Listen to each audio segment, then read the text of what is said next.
Thanks for that, Laura. There's some few tricky words in there, so I appreciate that. So I got someone else to do the reading instead of myself. So happy Mother's Day. Welcome everyone here. Mother's Day, as we've sort of said, we get together and celebrate our mums and the lives they've given us and the sacrifices they've made for us. And you don't often get the chance to publicly honour your own mum. So I get that today. So I'm going to say my mum's here and she is just a powerhouse of a woman. She raised 3 kids in Alice Springs, which was hard. She made heaps of sacrifices for us. She is the epitome of servant-hearted and I'm very blessed to have her as my mum. So happy Mother's Day. So I've had a good Mother's Day also so far, as John alluded to. Well, actually, it started yesterday, late last night, about 11:30 at night. I could hear something from Sid's room and Tim and I ran in and the walls are covered and his cot's covered and he is covered in vomit. And so we've had a bit of a night last night looking after a sick little boy. So Tim's at home with him today. But it just reminded me that being a mum isn't easy and that there's a lot of really fun moments, but it's actually not that glamorous either. And when you're sort of washing sheets at 2 a.m. and that sort of thing, you realise that it's in for a hard slog. So that's why we need to have a day like today to honour our mums. So one of the greatest joys in my life is being a mum to Sydney, and he is almost 2. And he has started to do a few little tantrumy sort of things, and he can pull a really good one. And so I wanted to sort of start by, I guess, connecting what I feel sometimes can be what it's like being a mum to, and it will connect in with our story. I promise I'll eventually get there. But reasons why my toddler is crying. And as you know, toddlers can be really irrational. They can often forget that their parents are really good people and that they have these momentary lapses in their judgment and in their memory. And as soon everything can be perfect and they're playing and they've got full belly and they're all good. And then they're on the floor for no reason having a tantrum and it's great. So here's some good pictures that I'm sure the mums out there who've had little kids will identify with. So this little boy is trying to push a chair and the dog was in the way, so big tantrum. Yeah. This little girl, someone else was walking on the sidewalk. How dare someone else do that? This little boy, I don't know if you can read it, but he wanted to put sunscreen on and it was raining outside. Oh, the frustration. Life is not good right now for that little kid. And this one, a fly landed near him. How dare that fly do such a thing? So irrational. And I guess, these seemingly trivial little things, and we can have a laugh about it, and everyone goes, amen, I hear you. I remember when that had happened, or you're going through the toddlers at the moment, so you get it. They forget that their parents are good. They forget that their parents have their best in mind. And this is similar to both our lives and the lives of the Israelites that we're going to talk about today. And I really hope and pray that today's message resonates with you on some level. As we talk about the Israelites and their journey through to the promised land, just pray that God will really speak to you and bless you. So have an open heart and open mind for that.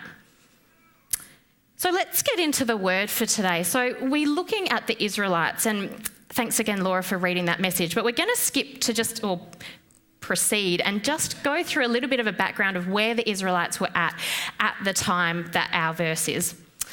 So the situation that the Israelites were in, so they had been in slavery for hundreds of years prior to this point that we get to in our verse today.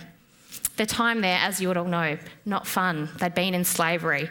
They'd been beaten, killed. They had to build things, which that doesn't sound too bad, but it was under awful circumstances dictated by Pharaoh.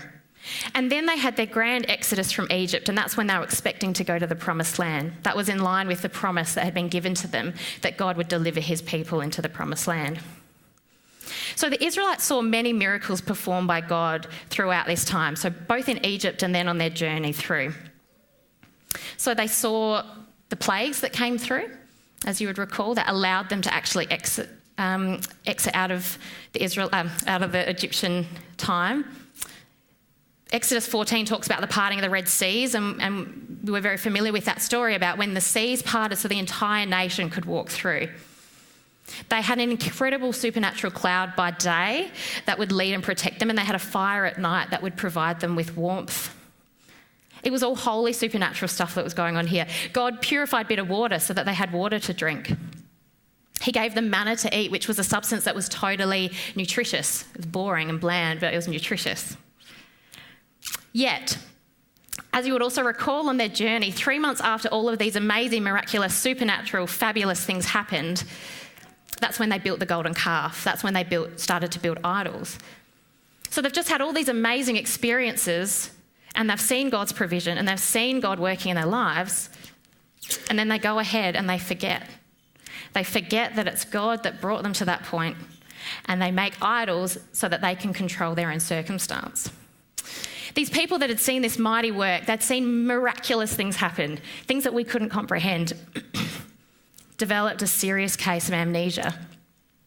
Because we might have expected them to say, Lord, we see how you brought us through slavery. We see how you provided every single need of ours. You parted the Red Sea. You gave us food and water to drink. But instead we read in Exodus that they grumbled and they fumbled their way through the desert and they forgot. They forgot that it was God that had brought them to this point, that he had provided for their every need, and that he had promised to continue to do so. The promise did not end there, but they had forgotten. And the journey that was meant to take 11 days from Egypt through to the Promised Land in a straight line ended up taking 40 years in the desert as they did not trust God and went around in circles. So coming to the verse from today. So we read in Joshua 3, verse 14. So when the people broke camp to cross the Jordan, the priests carrying the Ark of the Covenant went ahead of them. Now the Jordan is at flood stage all during harvest.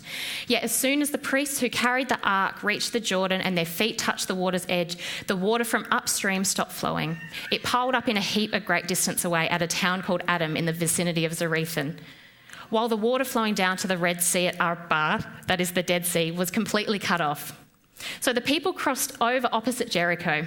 The priests who carried the Ark of the Covenant of the Lord stopped in the middle of the Jordan and stood on dry ground, while all of Israel passed by until the whole nation had completed the crossing on dry ground.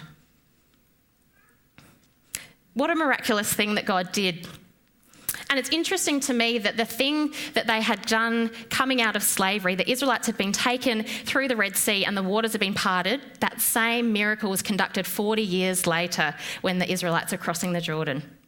And I wonder whether that was God saying, hey, I've not changed. You didn't trust me, but I'm doing the same thing and performing the same miracle because I don't change. He parted the waters of the Jordan, which were at flood stage. So as we know, flooding rivers are impassable.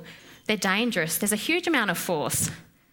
Yet as soon as the priests who were carrying the Ark of the Covenant, as soon as their feet touched the water's edge, the water from upstream stopped flowing and the water down to the sea stopped flowing.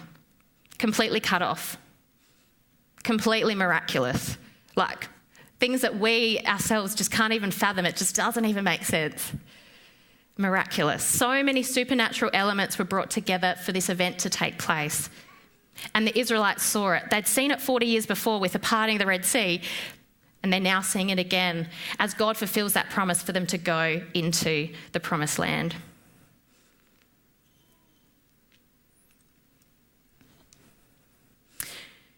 So in Joshua 4, verse 4, it says, so Joshua called together the 12 men he had appointed from the Israelites, one from each tribe, and he said to them, go over before the ark of the Lord your God into the middle of the Jordan. Each of you is to take up a stone on his shoulder, not a stone, I like to think of it as a big, giant, hefty boulder, according to the number of the tribes of the Israelites, to serve as a sign among you.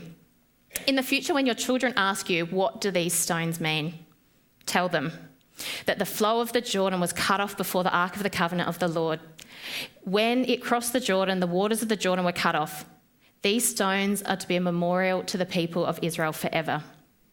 Verse 8 goes on to say, so the Israelites did as Joshua commanded them. They took 12 stones from the middle of the Jordan, according to the number of the tribes of Israelites, as the Lord had told Joshua.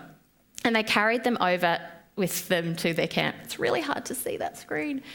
Joshua set up the 12 stones that had been in the middle of the Jordan at the spot where the priests who carried the Ark of the Covenant had stood, and they are there to this day. And we skip ahead in verse 21, it says, he said to the Israelites, in the future, when your descendants ask their children, What do these stones mean? Tell them, Israel crossed the Jordan on dry ground. For the Lord your God dried up the Jordan before you until you had crossed over. The Lord your God did to the Jordan what he had done to the Red Sea when he dried it up before us until we had crossed over. He did this so that all the people of the earth might know that the hand of the Lord is powerful, and so that you might always fear the Lord your God. Once they had crossed the river, which miraculous in itself, verse 8 and 9 talk about God told the people to build an altar of remembrance with 12 stones, one from each of the tribes to represent the tribes, to remember that he was the one, that God was the one that delivered them to that promise, that it was God that did that miraculous thing, that it wasn't people. People can't part waters. They can now with, technology. Back in the day, this was a miraculous thing. So why would God ask the people to build an altar? What is it about altars that was special? And the idea of building altars are prevalent throughout the Bible, particularly the Old Testament. And they were built to show devotion and submission to God. They served as a place. There was the two types. There were sacrificial altars, where sacrifices were made to atone for sins, and memorial altars, altars of remembrance. Altars to come before God and say, you did this good thing and I'm going to remember it. I'm going to make a tangible, physical thing that helps me to remember that you are good. They're a place of worship, a place to come before God and remember his promises, remember the covenants that he had made to the people. It was a place of approach, a place where people could come before God, the God that created the universe, and to remember his glorious promises and the things that he had done. They're a place of acknowledgement of God's interaction in our individual lives. Altars are a place of acknowledgement of God's interaction in our individual lives. So when these stones were placed and these remembrance altars were built, it was a declaration that God, the God who created the universe, this big God, he was a real part of our lives. He transcended the heavens. He'd heard our cry, he'd heard our prayers, and he'd met our needs. That although he was all powerful and seemingly big, he was also concerned with our individual lives, and we had this opportunity to come before him and connect in relationship. Other examples of altars being built, and I thought we'd talk about the one in Genesis because it's in line with this story. It's the precursor, is when Genesis 12, when Abram went up and got given the promise about the promised land. So it says in Genesis 12, verse 6, Abram travelled through the land as far as the site of the great tree of Moreh at Shechem. At that time, the Canaanites were in the land. And the Lord appeared to Abram and said, to your offspring, I will give you this land. So he built an altar there to the Lord who had appeared to him. In this verse, Abram doesn't get that promise and then go away and think, oh, that was nice, and then forget about it. Straight away, it was the very next thing. He got given the promise, and then straight away he built an altar to remember that God had given him that promise. He didn't hear from God and then go away and forget. He built a monument to remember. He built a monument to dwell on that thing and to thank God for the promise that was given. And interestingly, in our verse today in Joshua 4, it talks about the stones that the Israelites built, and they came from the middle of the river. They weren't polished or fabricated stones, so it takes away from the workmanship of man, the things that we can make, to just be these natural, seemingly sort of ugly-looking rocks that make this altar, that make this monument to remember. The focus is always on the power and authority of God, not on human endeavours or workmanship or our ability to do things and make things. The altar that the Israelites built after crossing the Jordan, it was a reminder that through God, the impossible becomes possible. That these stones were a place where only God could have brought them. They were in the middle of the river at one stage, flooding river. You can't just go in and collect them. But the Israelites were able to because the water had dried up for them to cross. As the Israelites place these altars across the land throughout their journey, they can look back, and as it says in our verse, generations can look back and say that God has brought them this far. It is God who has delivered.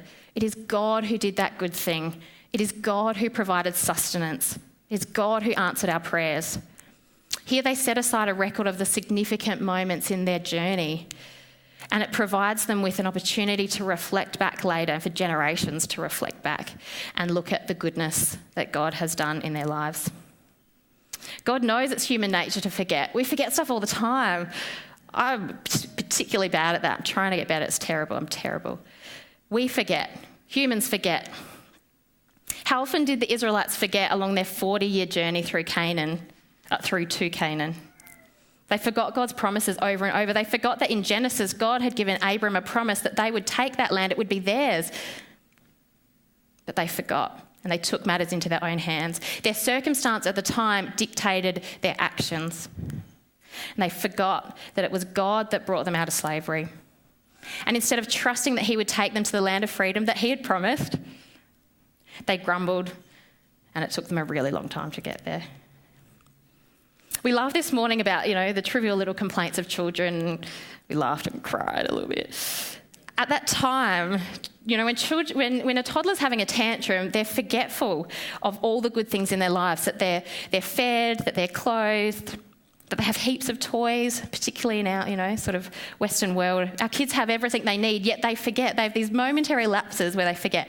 Developmentally, it's because they can't actually process it. But let's just, for the point of the illustration, they forget the devotion that their parents have for them. And how easy is it for us to do that all the time? We can laugh about toddlers doing it, but I feel like that's me all the time. I forget God. I forget the things he's done. I forget the answers to prayer that he has given me. And the Israelites did that all along. And even though they built this monument, if we read ahead, which we can't today, but if we read ahead through their journey once they're in the promised land, they still forgot all of the good things God did. They still took matters into their own hands. They still allowed their circumstance to dictate to them. They still forgot the promises of God, even though they'd seen all of these miraculous things happen, and they had a monument, they had a physical altar. I've spoken before, probably about this time last year, about our journey to parenthood. I love being a mum to Sid. As I mentioned, it's like one of my greatest joys. Here's a crack up most of the time. But as I've shared here about our journey with infertility and how we had to go through quite a bit to get Sid. And so then when we became pregnant with Sid, as soon as we could tell anybody, we were telling them because we were so excited about this gift.